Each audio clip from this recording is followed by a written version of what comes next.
Well, we're all familiar with the names of the French Impressionists, Pissarro, Monet, Manet, Degas, Sisley, and others, of course. But what I thought we'd do today is look at some, like we just said now, so some that have fallen by the wayside for whatever reason. They've never achieved the stature of these household names. I'm not going to talk about Impressionism as an art movement, because I'm assuming you all pretty well know what you can all recognize an Impressionist painting. You're looking at one now, as you can see, the Le Pont d'Austerlitz on the Seine. So just a quick recap. Of course, they painted outdoors, as you know. They produced these sketch-like paintings with quick, short strokes. And the emphasis was on bright colors and capturing the light. That was the main thing. They wanted to capture the various moods of sunlight.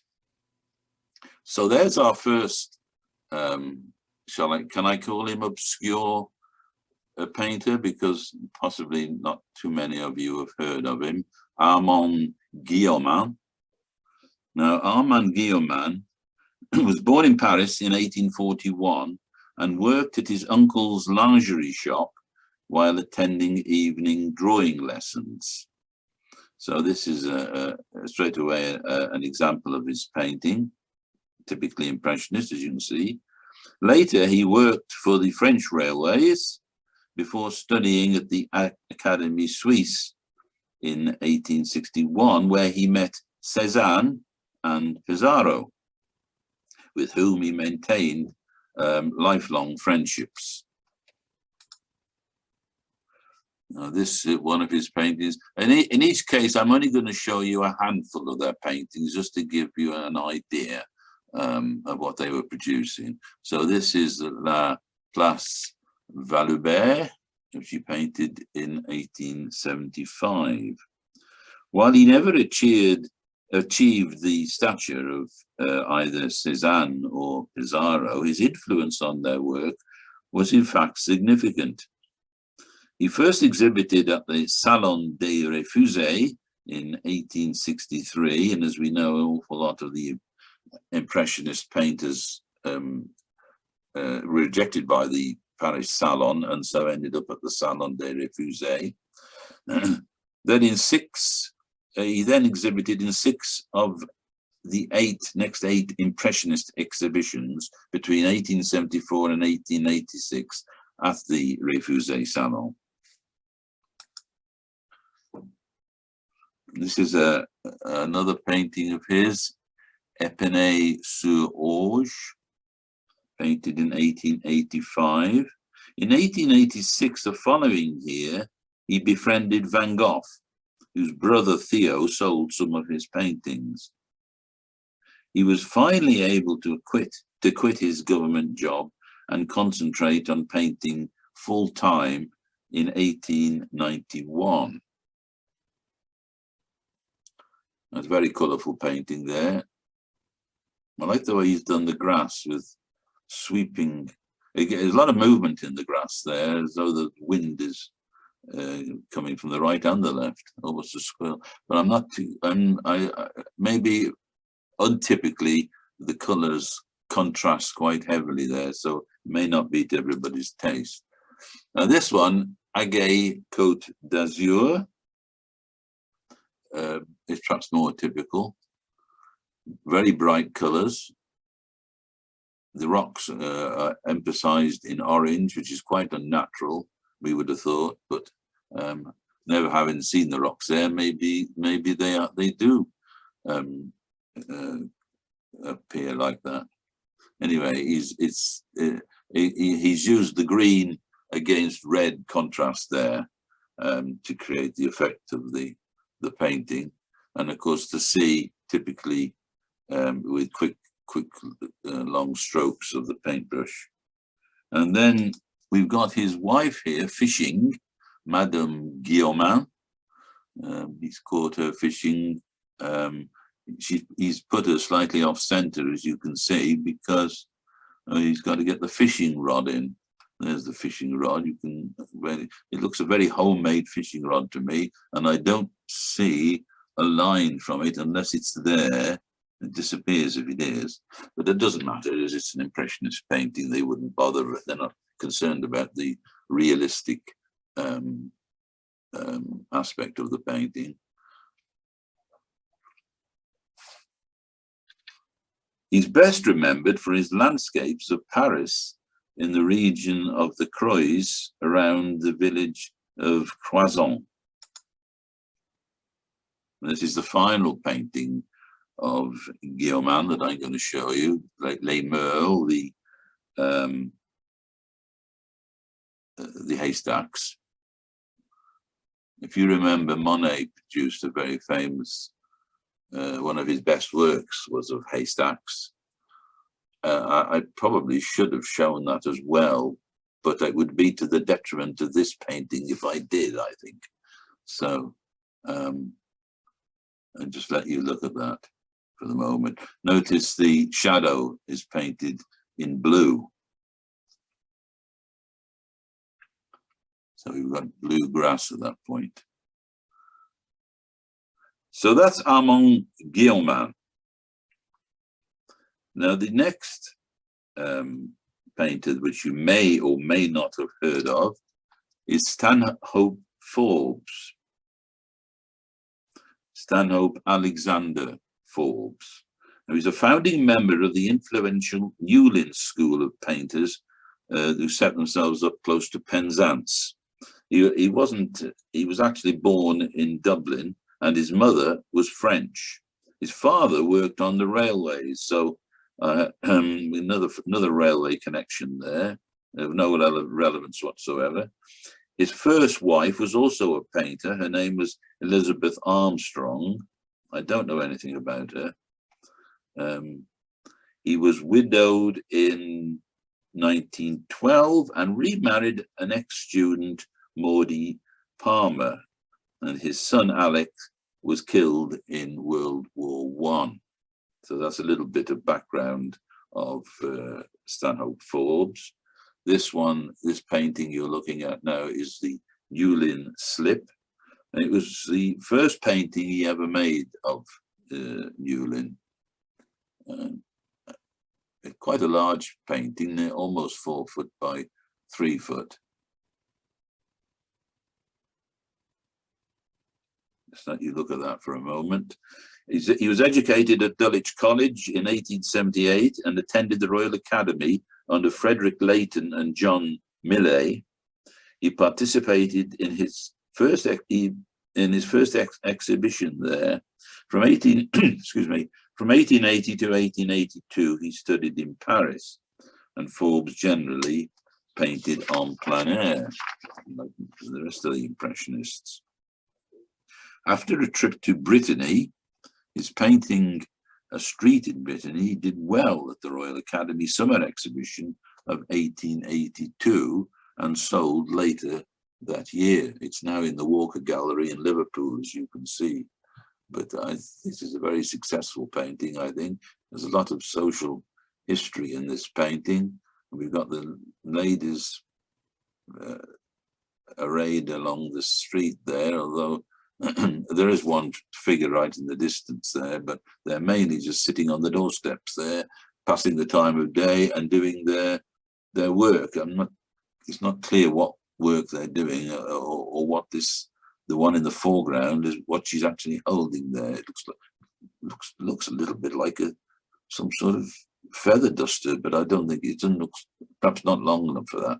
And then this lady passing down is passing the time of day with them. So it's a nice little scene. It's captured a moment in time, and the sun is coming through from the left, as you can see.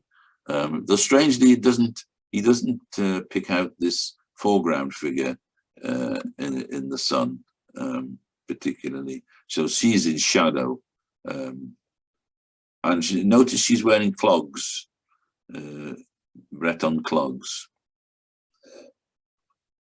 So that's a particular favorite of mine, actually. In 1884, he moved to Newlyn in Cornwall, and the artist colony there received national attention through the Royal Academy exhibition of Forbes's work in 1885.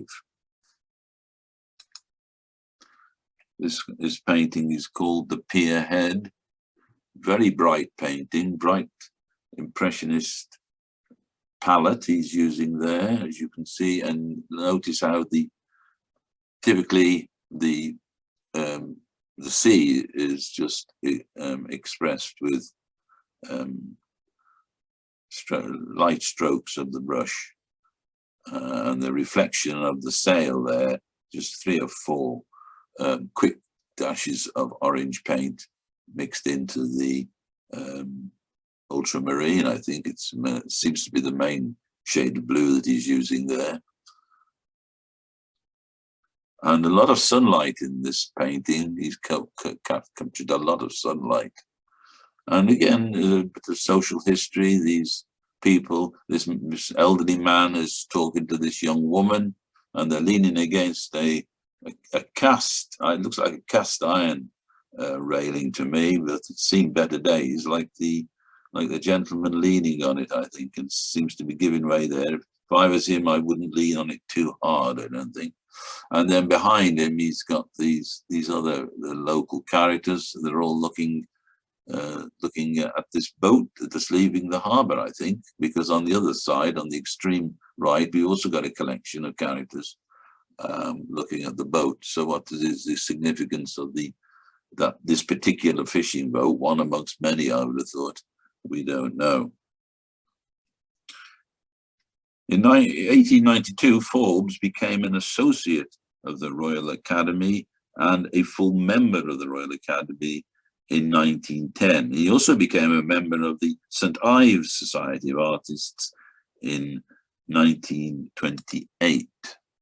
And there's another of his paintings painted later in his career in 1923. Again, a lot of sunlight in this painting. It's a bright painting. Very little detail, but we got a lot of movement, a lot of interest. It's all focused on the fish, the fisherman's catch there in this wicker basket. Maybe this is his family. Maybe that's his wife and daughter and son. The son at the helm there, at the tiller, and there's various details in the background. We got a boy. There seems to be a boy there, and then next to this small dinghy, and then we've got right at the back there. We've got these houses and little village, and maybe a harbour wall suggested. Just done by quick strokes of the brush and bright colours. And notice all his boats are the same colour, the same sort of light grey and orange keels. It's almost as though they're in uniform, which is surprising. Forbes died in Newlyn in 1947, aged 89. And there's a final painting of Forbes, A Rainy Evening in Penzance. And as you can see, very typically painted in the Impressionist style. So no attempt to create detail, but very effective at creating exactly what it says it is, a rainy evening. So he's got quite a wet roadway there, and he's also trying to get in, and he's also got the lights from these shops reflected in the rain, giving the impression of it being evening, sort of 5 o'clock, depending on what time of the year it is. A very successful painting, I think, but I'm not sure how big this painting is. I couldn't track down the actual dimensions of this painting. Right, so let's move on hastily to the third not so obscure painting. I'm sure a lot of you will have heard of Bazille, because he was, until his early death, he was very much a part of the Impressionist group that used to meet under Manet's leadership. So he was French, of course.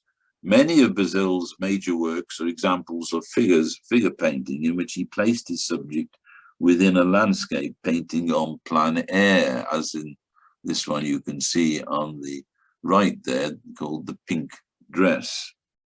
Frederic Bazille was born in Montpellier, France, into a wealthy family. His family agreed to let him study painting, but only if he also studied medicine. Bazille began studying medicine in 1859, but inspired by the works of Delacroix, he moved to Paris in 1862, where he met Renoir and Sisley and was drawn into the Impressionist group. After failing his medical exams in 1864, he began painting full-time. His close friends also included Monet and Edouard Manet. Bazille was generous with his wealth and helped support his Impressionist friends, giving them space in his studio and helping them towards their paints and canvases. He was only 23 when he painted some of his best work, and this painting is of his cousin Therese at the family home in Montpellier.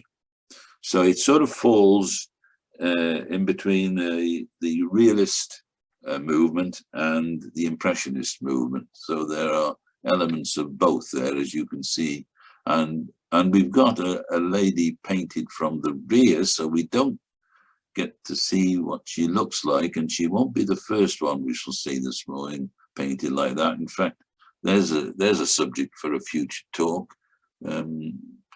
People painting from behind. His best known painting actually is this one, The Family Reunion. Obviously his own family it must be his own family, because there he is on the extreme left. He was a very tall man, Bazille. I would imagine something like 6'4" or 5", very tall indeed. So this is painted in the realist manner, really. I mean, these people would all be very readily identifiable, I'm sure. And he's created different poses. These two seem to be slightly abstracted and looking away from the artist, whereas this lady is looking straight at the artist, and as are these two on the right here. Well, the three men on the right, and this lady right in center stage. I don't know who these people are, but she is turned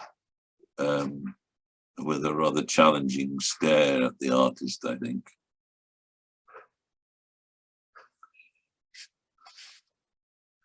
And as I said, Bazille has painted himself in on the extreme left. This painting was accepted by the Salon in 1868, actually in preference to a Monet. And talking of Monet, there he is. Bazille painted him recuperating in bed after an accident at the accident wasn't in the inn at Chailly, but that's where he recuperated.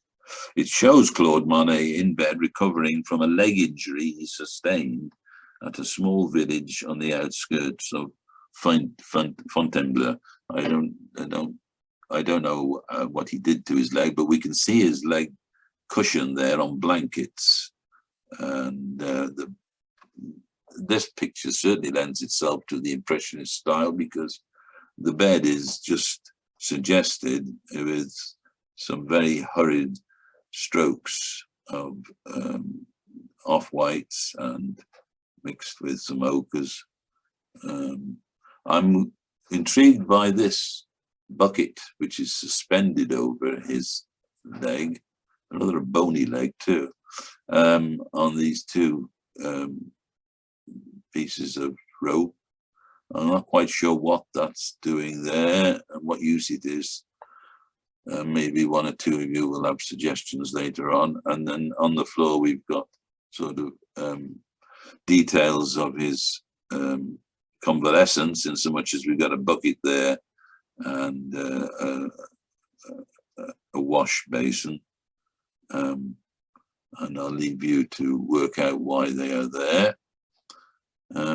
So there is Monet looking rather forlorn, I think, at the artist. It's a very small portrait, 19 by 26. If it is a portrait, it's not really a portrait, is it? And it's in the Musée d'Orsay, as you can see. And then he painted Renoir, very much in the Impressionist style again. Again, it's just 2 foot by just under 2 foot painting, but he captures Renoir in a strange pose, the way he's sitting on this chair, and the chair itself seems to be a strange shape. If you look at where the 4 legs are, it's hard to see how this chair actually works. And then he's got his heels tucked into the top of it somehow, so he's rather sitting there akimbo, I think we would say. And then the background is just a wash of very pale greys and blues, and again the background here is mainly greys, dark greys. So it has all the appearance of being done, being painted very quickly, but Renoir is certainly very recognizable from it. Now then, what I want to say about Bazille quickly is that he enlisted to fight the Prussians in the 1870 war, the Franco-Prussian 1870 war, and as a result was tragically killed in action at the age of 28. So one has to wonder if he'd survived, if he hadn't enlisted, and he did enlist. A lot of his in fact, almost all of his fellow painters found ways of not getting involved in that war in any serious way. But if he'd survived it, what would he have gone on to paint, I wonder? This is Bazille's studio, painted in the last year of his life, as you can see, 1870. Renoir is seated on the left. There's Renoir, unrecognizable because he's painted in such a small figure. And then Manet is talking to Bazille, and there's the very tall figure of Bazille again. He's recognizable, and we're told Manet. I suspect that this is Manet, and he looks as though this is a canvas that he's working on, maybe, or it could be somebody else's, I don't know. We do know that Bazille himself was painted in by Manet, in actual fact. So that is Frederic Bazille. A very short life. In fact, you'll come to realize at the end of this talk that several of these painters had short lives for one reason or another. Now then, our next Impressionist that you may or may not have heard of is an Italian, Giovanni Boldini. He lived and worked in Paris from 1872 for most of his career, but he was born in Ferrara and left school at an early age in order to paint. He trained in Italy, spent 6 years in Florence. His fluid style, founded on swish brushstrokes, developed from realism into impressionism. He enjoyed painting en plein air, we're told. He particularly befriended Degas and was greatly influenced by Degas. And this is a favorite painting of mine, this newspaper seller on the right there. I'm particularly intrigued by the state of his papers, his journals, which he's presumably trying to sell, because he's shouting out, as newspaper sellers would have done in those days, something to the effect of getting people to come and buy the papers from the late and read the latest news. But look at the state of these newspapers. They're just tucked under his arm. He's been walking around with them. Presumably he hasn't got a pitch, although if you notice he's on a bridge. He's definitely coming off a bridge, or he's close to a bridge, but he appears to me to be a peripatetic newspaper seller, if there's such a thing. And look at the oranges in his face. That's a very rugged face. This gentleman has seen a lot of the world. I quite like this painting, I must say. I'm not sure, again, how large the painting is, because I wasn't able to track down its dimensions, unfortunately. So that's a painter seller. In it is portraits for which he is best known, following a move to London, where he was influenced by those of another friend, a new friend, John Singer Sargent, although Boldini is said to have achieved a more flattering, idealized likeness. Now, after this move to London, Boldini attained success as a fashionable portrait painter. And here is a typical portrait of his called Mrs. Deeds, who later went on to marry into royalty. As you can say, she became the Princess Anastasia of Greece.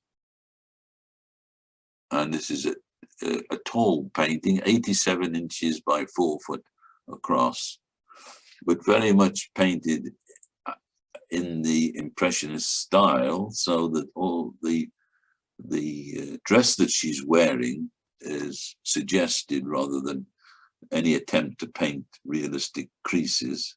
And there's quite a lot of movement in this painting as well. It's as though we've caught her in a moment of getting up out of a chair, maybe, or there seems to be a chair there, or she's crossing a room.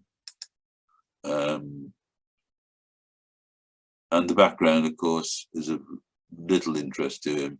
It's the and we can see here why he was noted for his the swish or the swirl of his brush, because again it gives the appearance of being done rather quickly, though I'm sure it isn't, or it wasn't, I should say. In 1897, he had a solo exhibition in New York. It was said that Boldini painted all the grand dames of Paris. To have your portrait painted by Boldini was a crowning event in the social season. And here's another one. This is the Countess Zichy, painted in 1905. A very similar style again, and even bigger painting. This one, this is 5 foot across by 7 or 8 foot, 9 foot, isn't it? 100 inches anyway. My maths are letting me down at the moment. So the great swirl of her dress from the bottom to the top. I had to look at her just for a moment. Quite impressive. This huge red flower contrasting with the rest of, well, setting off the rest of the painting, really. I'm not quite sure about her hips here. They seem to be, whether they're anatomically correct, I don't know, but we're so dazzled by, I think, by the actual figure.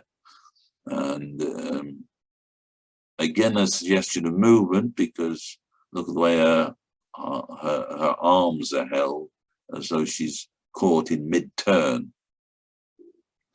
That is the Countess of Zichy. I don't know too much about the Countess of Zichy, except she was obviously a society lady, but he also painted celebrities. And this is Sarah Bernhardt, rather successful painting, painted in lilacs and very pale, very pale lilacs, really, and light whites. And again, the Impressionist, it's been painted very quickly. Again, I'm not afraid, I'm not sure, in fact, I don't know, is the truth of the matter, what the dimensions of this painting are, but I suspect they're not, it's not over big, not as tall as the two previous ones. It doesn't look to be. And he's caught her in profile, as you can see. The hair is suggested with quick strokes again, and the arm, the right arm here is well, there's no attempt at any sort of detail there.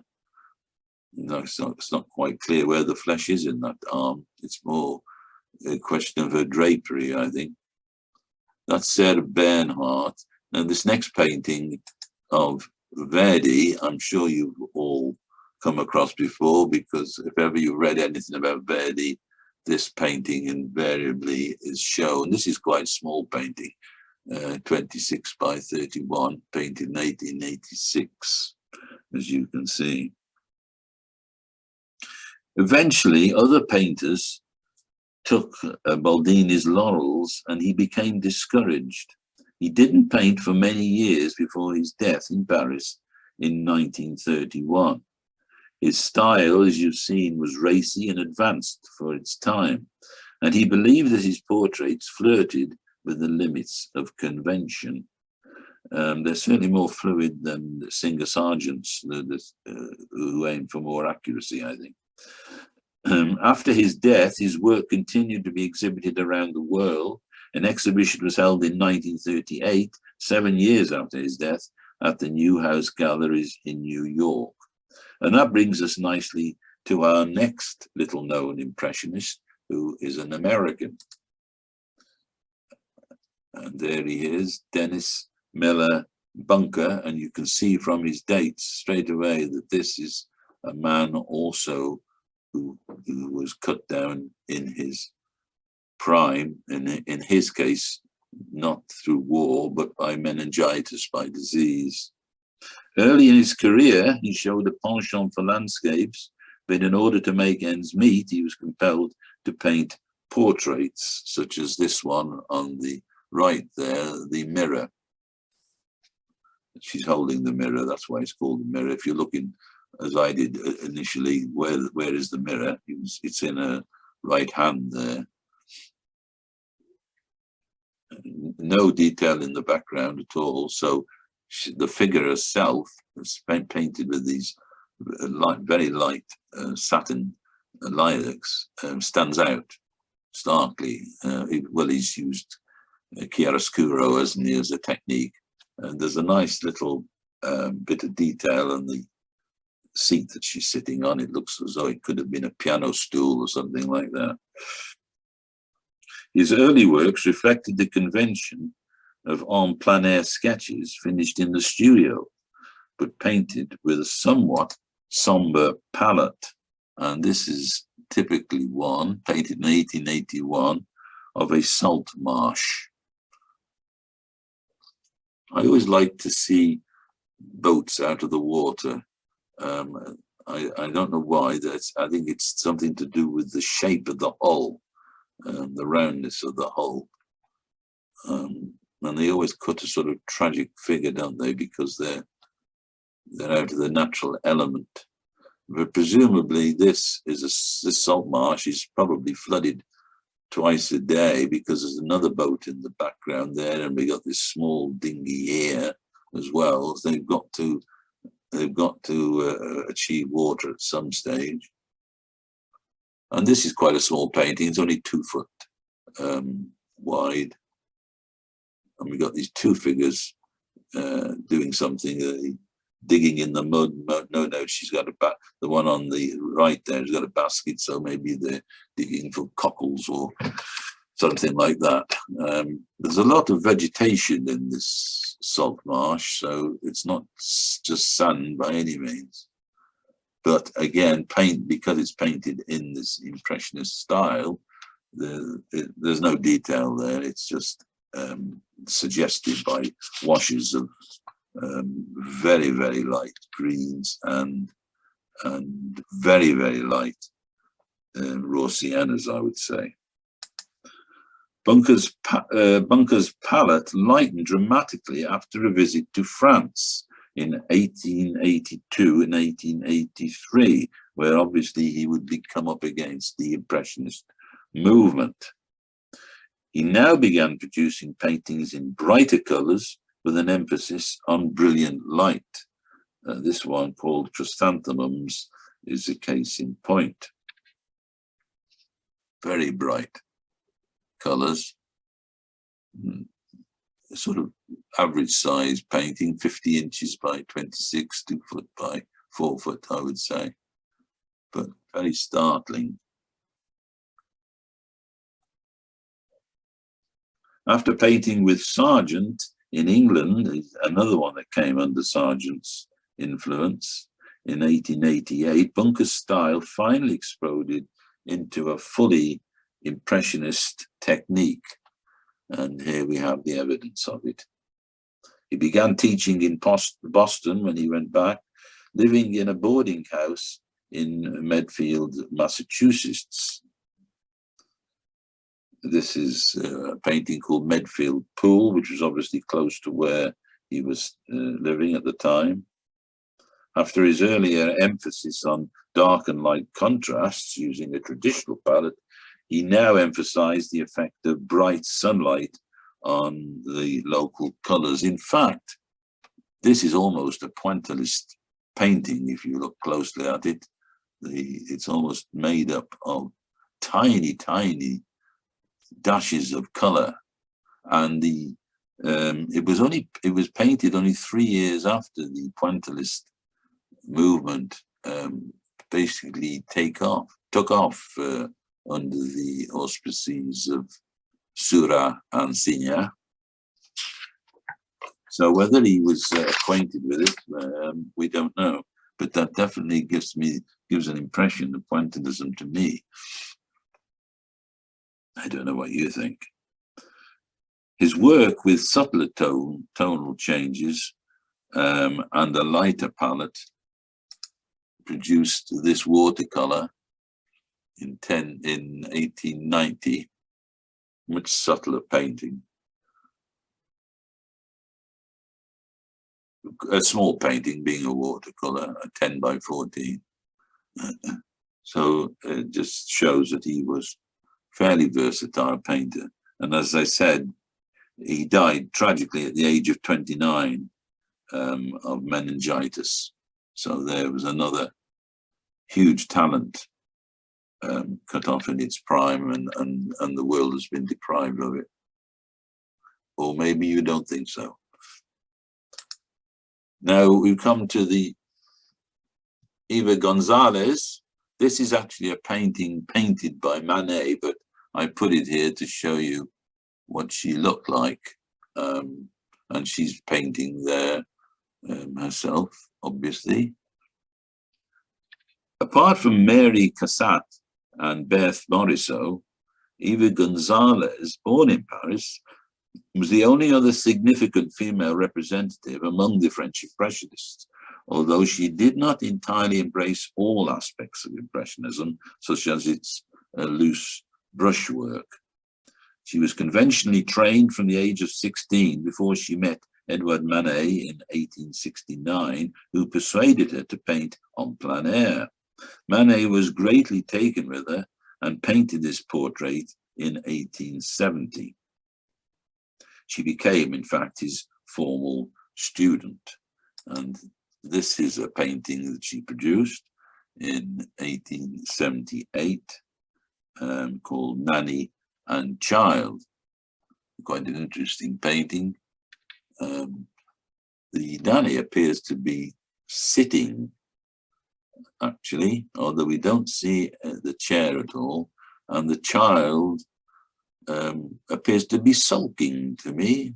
And then we've got this balanced motif of the parasol, which has just been allowed to languish on the ground there on the right of the painting. So there's a story to be told here in this painting, that something has gone on Maybe the child is in a fit of pique, has thrown the umbrella to the ground, or maybe the nanny has just simply left it there until she gets up again.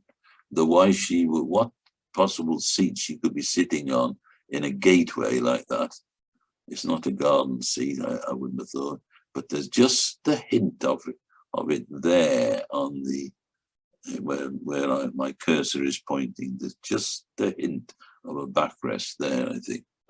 So that's quite an interesting painting, not a particularly large painting, and it's found its way to Washington, D.C., as you can see. Her first exhibit came at the age of 21, in the same year of 1870, when she was already showing Manet's influence with her fluid brushwork. Her work was praised for its sensitivity. The capturing of a simple, intimate moment in carefully studied light placed her firmly within the sphere of Impressionism. And there we have the evidence.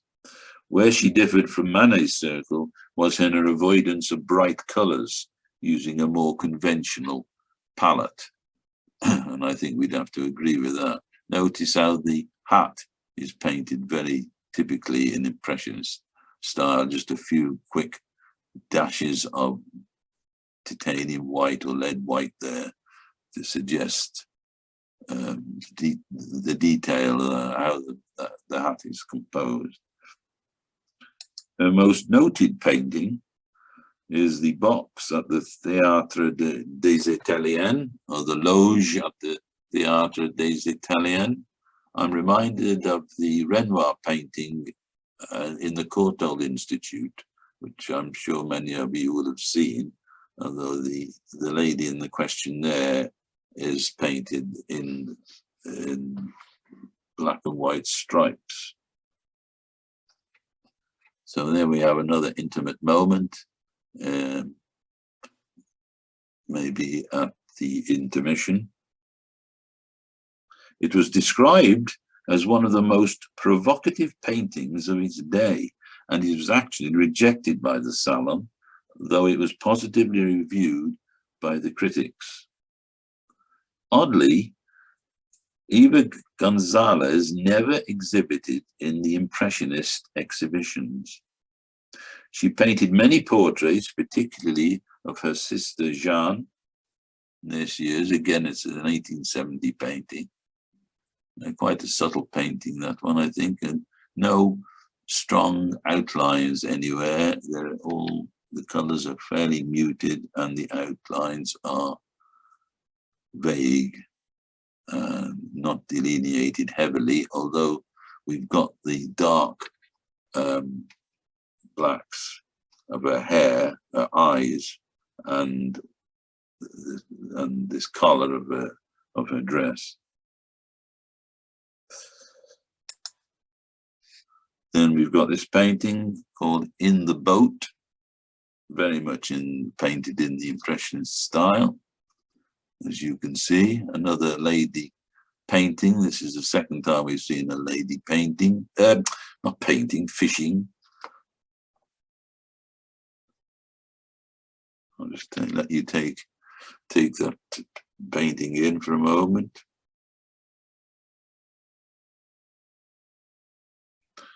And then she also painted In the Wheat at Dieppe. Reminds me a little bit of Monet's Poppy Fields, this one. There's not a poppy to be seen in this, but this is a more subtle painting, I think.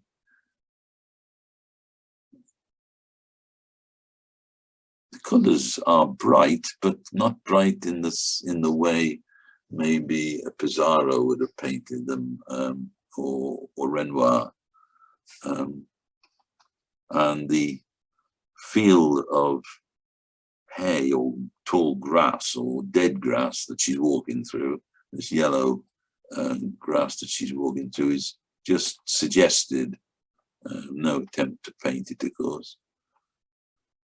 And then as is the village that she's walking towards in the middle foreground here, and the sky. And again, this is another lady who we're seeing from the rear, not necessarily to her detriment, I don't think.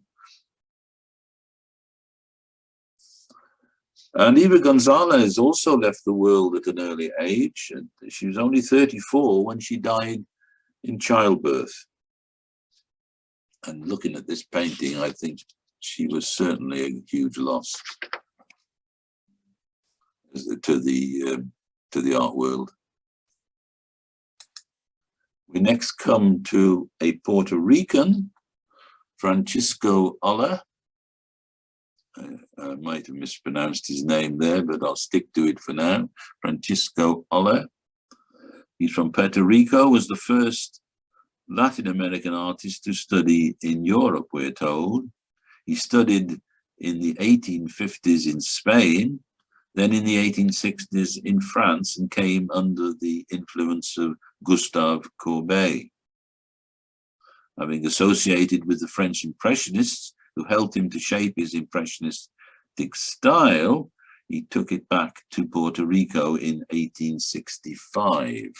Now this one, before he went back to Puerto Rico, he's painted in France, of course. This is called The Student, and I take this gentleman to be the student because he's studiously reading the book, as you can see, although there is a suspicion that he might be catnapping as well. We don't know who this lady is, but it could be his mother, or it could be his landlady, more likely his landlady, I would think, though why he would be sitting in his landlady's lounge, and we don't know. A lot of realism in this painting. I'm not sure what's going on with this architrave up there. It doesn't seem to be the correct perspective somehow to me. Anyway, let's get on to his impressionist, the impressionist element of his paintings. Another visit to Paris in 1873 cemented his interest in Impressionism. When he returned again to Puerto Rico in 1884, he continued painting landscapes with his easel set up outside and high-key Impressionist palette. Now, this is the Hacienda La Fortune, or La Fortune. And this was a commission by a sugar magnate. So we've got to assume that they're dealing with sugarcane here. It's a misty morning in January, we're told. But being in the Caribbean, a bright sky, of course. So nobody in the foreground of this painting, which is curious. Everybody's in the middle ground of the painting, if you like, including the buildings. We don't know exactly what's going. Well, we know they're doing something to sugar cane. We've got to make that assumption, and then we got a suggestion of a rail track here on the left, and the trucks with the raw cane cropped from the fields being drawn by two oxen, I would have thought. And we got two more oxen here drawing, pulling a big wagon. But all the figures are very small. But it's a very bright picture, and I'm sure the sugar magnate would have been happy with that. And what he paid for it, we'll never know. This one is La Ceiba de Ponce, or Ponce. And this painting, as you can see, has found its way, or has stayed, I should say, in Puerto Rico, because that's where he painted it. A landscape with a famous ceiba tree, or cotton tree. To many cultures, the ceiba is a sacred tree.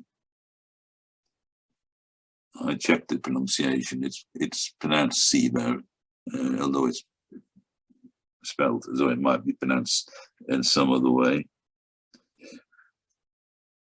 And apparently he made a special journey to Ponce to see it. It gave Oller the opportunity to render reflections of light on water, a signature theme of Impressionism, as you know. But it's a nice, bright painting. It's quite small, only 19 inches by just over 2 foot. And of course, the Impressionist style lends itself to painting the tree and the foliage in the background with sharp little dashes of greens. And the figures again, very small. Whether he didn't feel confident to paint large figures, or he just didn't think that was necessary, but they're tiny on the far bank of this river. But that gives the lie to what I just say. The next painting, of course, there are the figures painted largely. This is Maestro Cadera's school. There's Maestro Cadera in his school room. Notice this being in a very hot climate. There's no door. This is just a way through from the outside there. We get a little glimpse of the outside, which reminds us of the many of the Dutch paintings of the early 17th century, when you could almost see straight through their houses to the outside. And he's curiously looking directly at the viewer, looking directly at us, and yet he's not looking at what he's doing, but he's got one hand supporting the left arm of this child, and the other hand is holding the book, or the piece of paper, I should say, that the child appears to be writing on. And then this child here, it looks as though he's either yawning and he's wiping his eyes, or he's crying. And these children here, of course, are doing all sorts of things, not paying any attention. So I don't suspect there's much discipline in this painting, but it's an interesting painting. I haven't got the dimensions again of this painting, but I wouldn't be surprised if it's quite a large painting, actually. And we got the Christian iconography on the walls there of the schoolroom. So that's an interesting painting. So now next we come to Theodore Robinson. This is an actual photograph of Theodore Robinson, and he's another American painter, best known for his Impressionist landscapes. Robinson was born in Vermont and studied art in Chicago. In 1876, he traveled to Paris to study at the École des Beaux-Arts. He first exhibited his paintings at the 1877 Salon in Paris and spent the summer of that year in Grèze-sur-Loing. You remember Grèze-sur-Loing from the Bridges talk, the Bridge of Grèze, very popular with artists. In 1881, he moved into a studio in New York and became a member of the Society of American Artists. During this time, Robinson painted in a realist manner. In 1884, he returned to France, and in particular to Giovanni, falling under the influence of Claude Monet. In fact, he moved next door to him. And this is the result, no doubt, of Monet's influence: sunlight and shadows.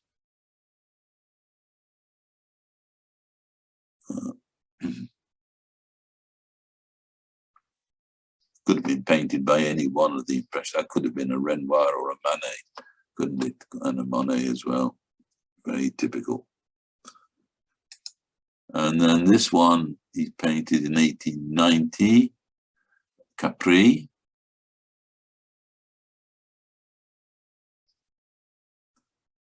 Probably inspired by Monet again. At Giovanni, he depicted the countryside in all types of weather, painting, of course, outside. His winter landscape here won a prize, the Webb Prize. I'm not sure how prestigious the Webb Prize is, but we're told that that's what this painting won.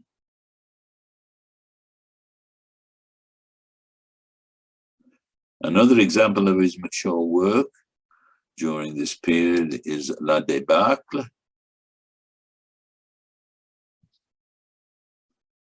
And then we got a bridge, another bridge. Surprising how many paintings bridges feature in. They certainly, I missed this one in my talk of bridges. Very colourful, very bright colours. And again, the appearance of a sketch, quick brushwork. I'm not sure what the La Débâcle refers to in as far as his painting is concerned. It usually refers to the Franco-Prussian War, but I can't see the relevance of that in this painting at all. Robinson left France for the last time in 1892 to return to America, where he painted several canal scenes. He taught at Princeton and later in Philadelphia. Both scenes are considered some of his finest works. On the Canal is one of them. He enjoyed a productive period in Vermont, and the following year, in 1896, wrote to Bonnet about returning to Giovanni. But in April of that year, he died of an acute asthma attack in New York City. He was 43 years old.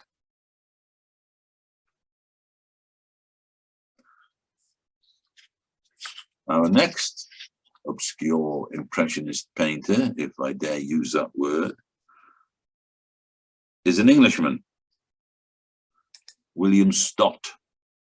He was born in Oldham, the son of a cotton mill owner. After studying at the Manchester School of Art, he went to Paris and exhibited at the Paris Salon. He was an influential member of an established international community of artists and writers at, guess where, Grèze-sur-Loing, one of whom was Robert Louis Stevenson, we're told. He described the village, this is Stott now, described the village as a pretty and very melancholy place, a cluster of houses with an old bridge, an old castle in ruin, and a quaint old church. And this painting is called The Passeur, or the passerby. Dark, very dark roofs over there, which are not typical of Impressionist paintings at all, but nonetheless, the foliage of the bank that they're standing on is expressed in the Impressionist manner, as you can see.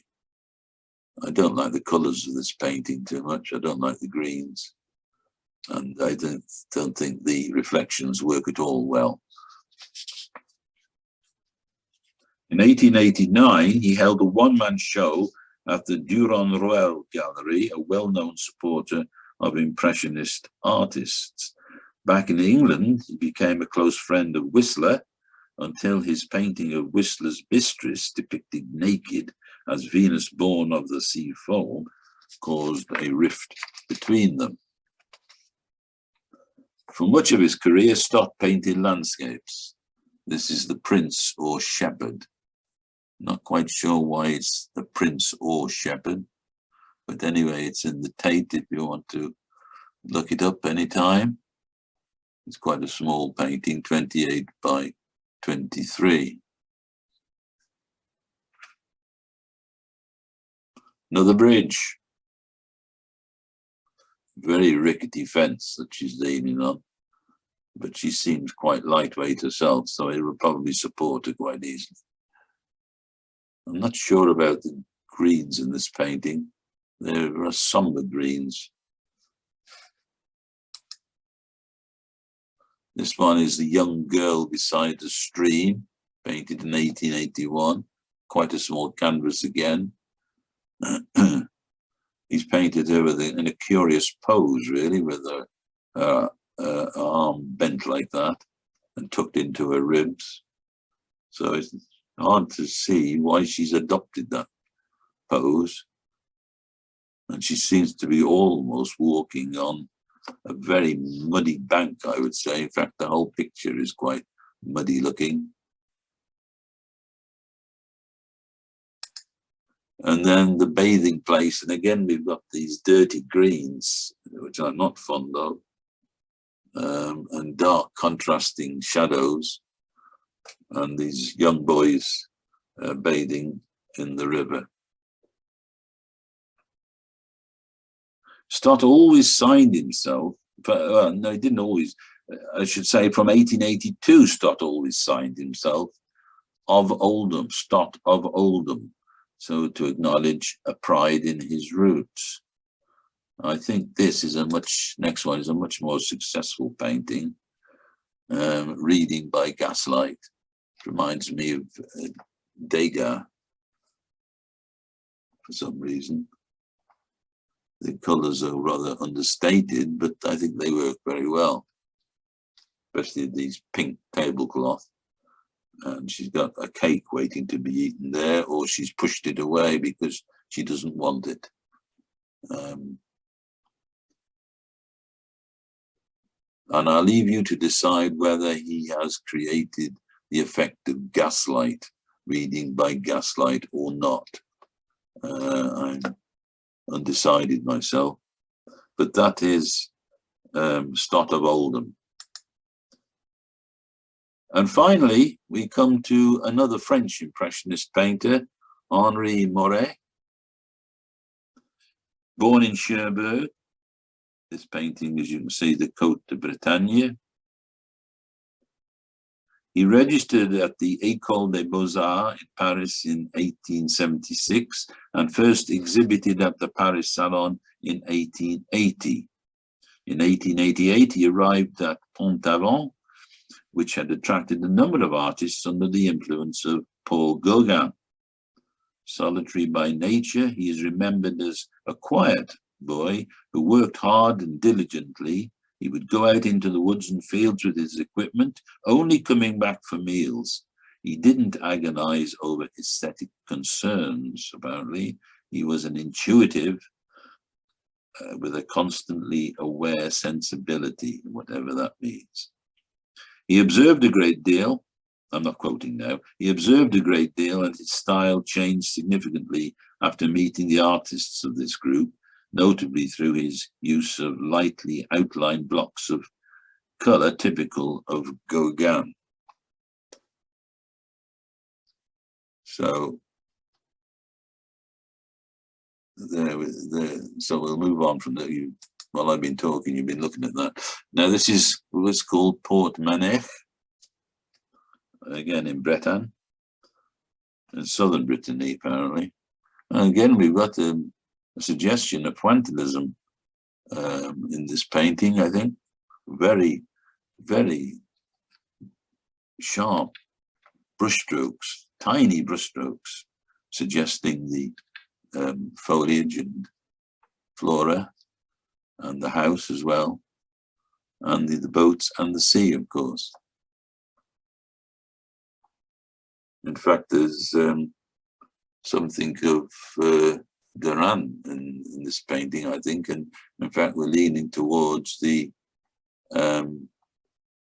Folds, Matisse and company, maybe. But you might agree with me that the blues are too bold, I think. In fact, generally, they don't really work. The colors don't really complement each other, I don't think, in this painting. This one, perhaps more successful, Les Pêcheurs, the women fishers, fisher women.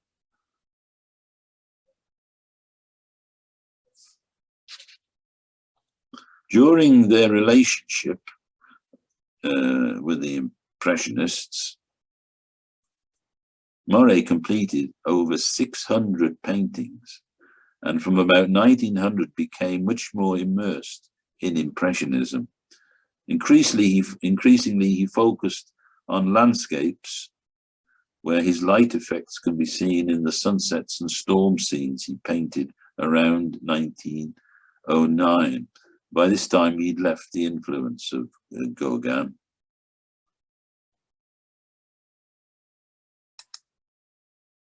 This is snow at Kimpa, I think you would pronounce that.